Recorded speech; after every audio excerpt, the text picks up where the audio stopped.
Lagyan natin ng mantika. Kunti lang, huwag masyado marami kasi yung oxtail na yun ano na rin yun, may sariling mantika na rin. Tapos maglagay tayo guys ng bawang. Dami-damihan din natin ng bawang para mabango siya. Tapos mamaya kapag lutong-luto na siya, lagyan natin siya ng ano.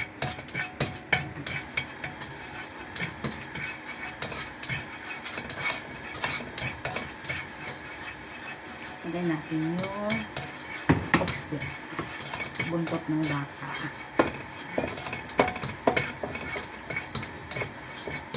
Paano muna natin yung bawang, medyo brown para mabango siya.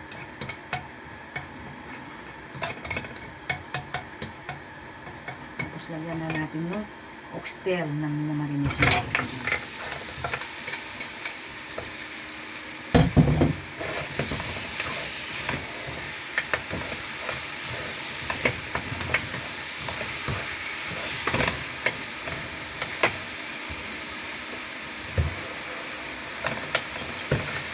Tapos isama-sama na natin yung carrots dito.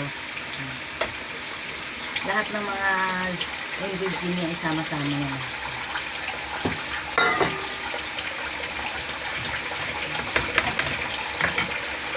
Isama na natin lahat ito.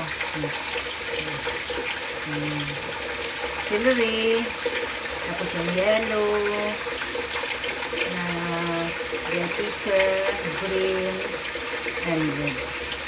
Sabay-sabay na natin. Tapos ano na naman natin. Halo-halo natin. Kasi mga 3 hours ang pagluluto nito eh. Kasi itong oxtail na to matagal lutuin. Kaya kailangan 3 hours. Pabayaan muna natin lutuin hanggang mag 3 hours. Hanggang lumambot at maging itong oxtail. Lalambot siya. Ang tubig dito wag masyadong marami kasi itong gulay kasi magtutubig yan.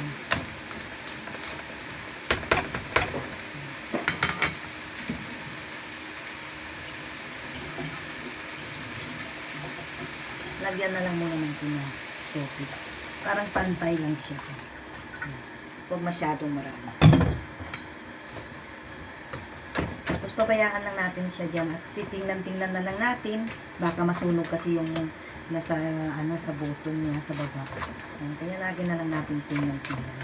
Dalaw-dalawin na. Pwede tayo magsampay o ano man ang gagawin natin, magplansa, pero huwag pabayaan. Titingnan-tingnan lang guys. Takpan muna natin. Mga 3 hours yan ang pagluluto. Thank you. Mamaya ipakita ko.